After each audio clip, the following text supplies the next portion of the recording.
নমস্কার প্রিয় দর্শক বন্ধুরা, আপনারা দেখছেন আপনাদের প্রিয় চ্যানেল কেরিয়ার আপডেট বেঙ্গলি। বন্ধুরা, এই মুহূর্তে একটি ভয়ঙ্কর আপডেট খবর নিয়ে হাজির হয়ে গেলাম। বন্ধুরা, আপনারা জানেন যে একটি ভিডিও সন্দেশখালি থেকে লিক হয়েছে, বা বলা যেতে পারে ভিডিওটির পরেই একেবারে গোটা রাজ্য জুড়ে তোলপাড় শুরু হয়ে গিয়েছে। যেখানে দেখা যাচ্ছে গঙ্গাধর নামে এক ব্যক্তি, তিনি এসে সেই ভিডিওর মধ্যে যে কথাগুলো বলেছেন তা খুবই ভয়ঙ্কর কথা।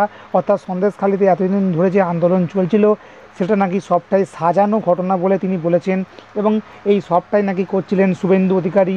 শুভেন্দু নাকি টাকা দিয়েছিলেন, শুভেন্দু নাকি মোবাইল দিয়েছিলেন, এবং শুভেন্দু পেছন থেকে কলকাঠি নাড়ছিল বলে তিনি এই ভিডিওটিতে জানিয়েছিলেন। তো যেটা নিয়ে ইতিমধ্যে তোলপাড় হয়ে যাচ্ছে গোটা রাজ্য রাজনীতি। তো বন্ধুরা, সেই গঙ্গাধরের স্ত্রী আজকের ভয়ঙ্কর তথ্য দিয়েছেন, এবং তিনি যে তথ্য দিয়েছেন আরও অনেক ভয়ঙ্কর। তো কী ঘটনা ঘটেছিল, তো গঙ্গাধরের স্ত্রী ঠিক কী বলেছে, আজকের এই ভিডিওটির মাধ্যমে সম্পূর্ণ আপডেট দিয়ে দেবো। তো বন্ধুরা, সঙ্গে থাকুন এবং শেষ পর্যন্ত দেখতে থাকুন। তো বন্ধুরা, আপনারা জানেন যে সন্দেশখালি থেকে একটা গোপন ভিডিও বলা যেতে পারে লিক হয়েছে, বা একেবারে যে ফেসবুক বা বলা যেতে পারে যে সোশ্যাল মিডিয়ায় চলে এসেছিলো, যেখানে দেখা যাচ্ছে গঙ্গাধর বা নামক এক ব্যক্তি তিনি শুভেন্দুর দিকে আঙুল তুলেছিলেন।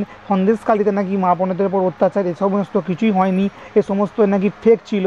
হ্যাঁ বন্ধুরা, এই সমস্ত নাকি সাজানো ঘটনা বা করা হয়েছে, যেটা শুভেন্দু অধিকারী করিয়েছেন বলে তিনি জানিয়েছিলেন। তো বন্ধুরা, আজকের তার স্ত্রী যেটা জানিয়েছে তো সেটা বলবো। তো তার স্ত্রী বলছে, একই ঘর, একই খাট, একই চেয়ার। অর্থাৎ আপনারা ভিডিওটিতে দেখেছিলেন, বা এখন এই মুহূর্তে ছবিটিতে দেখতে পাচ্ছেন, এবং আপনারা ভিডিওটিও দেখেছেন, যেখানে গঙ্গাধর একটা চেয়ারে বসে বলা যেতে পারে ভিডিও শ্যুট করেছিলেন, বা ভিডিওতে তিনি তাকে যখন প্রশ্ন করা হচ্ছিল তিনি উত্তর দিয়েছিলেন। তো তার স্ত্রী বলছে, অর্থাৎ গঙ্গাধরের স্ত্রী জানাচ্ছে যে একই ঘর, একই খাট, একই চেয়ার। অর্থাৎ তিনি এক প্রকার মেনেই নিচ্ছেন।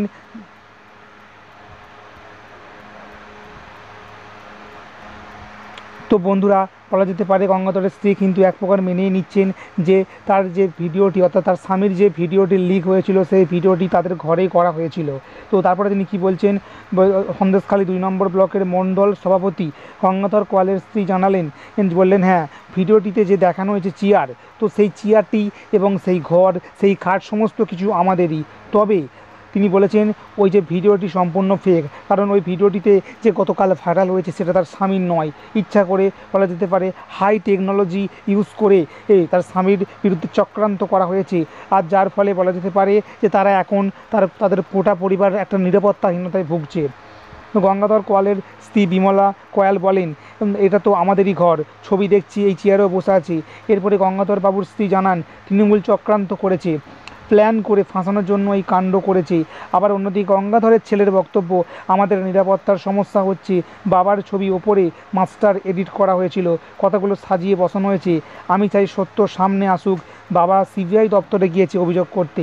তো বন্ধুরা, তো গঙ্গাধর কোয়ালের স্ত্রী যে অভিযোগ আনছেন, তিনি বলছেন যে ওই যে ঘর, ওই যে চেয়ার, অর্থাৎ ভিডিওটিতে আপনারা দেখেছেন যে চেয়ারে বসে গঙ্গাধর বক্তৃতা দিচ্ছিলেন বা ভিডিওটি করছিলেন, তাদের ঘরের যে লাইট, চেয়ার আর সমস্ত কিছু তাদের ঘরেই, এবং মানুষটা অর্থাৎ সেটা গঙ্গাধর ছিল না বলেই এই বলা যেতে পারে অভিযোগ করছেন গঙ্গাধর কোয়ালের স্ত্রী। তো গঙ্গাধর কোয়ালকে বলতে শোনা যাচ্ছে, সন্দেশখালিতে মহিলাদের কোনো ধর্ষণ করা হয়নি, সবটাই সাজানো ঘটনা। এরপরে তোলপাড় হয়ে যায় বঙ্গ রাজনীতি। ভোটের প্রচারে গিয়ে একদিকে যেমন মুখ্যমন্ত্রী ক্ষোভ উগরে বলেন, সন্দেশখালি নিয়ে ভালো নাটক তৈরি করেছো তো তুমি, আসল তথ্য ফাঁস হয়ে গিয়েছে।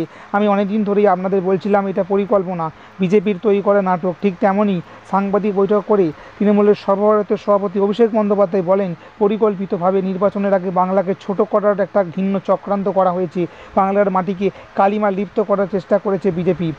তবে আজকের এই ফুটেজ নির্লজ্জতার সমস্ত নজির ভেঙে দিয়েছে। যে ভদ্রলোককে ফুটেজে দেখছেন তিনি সন্দেশখালী 2 নম্বরের মণ্ডল সভাপতি, সাধারণ কেউ নন, ইনি দলের মণ্ডলের সভাপতি। তো সেই মণ্ডলের প্রধান পতাকা বাহক গঙ্গাধর কোয়ালকে আপনারা ভিডিওতে দেখছেন। 1 নম্বর মণ্ডলের সভাপতি শান্তি দলীয় রয়েছেন ভিডিওটিতে। তো বন্ধুরা, বুঝতে পারছেন। তো এখন প্রশ্ন উঠছে, ভিডিওটি ফেক না ভিডিওটি আসল, সেটা তদন্ত সাপেক্ষ ব্যাপার। আর তো বন্ধুরা, তো অবশ্যই সঙ্গে থাকুন, এ ব্যাপারে আরও আপডেটেলি সবার আগে পেয়ে যাবেন এই চ্যানেলের মাধ্যমে। তাই সঙ্গে থাকুন এবং শেষ পর্যন্ত দেখতে থাকুন।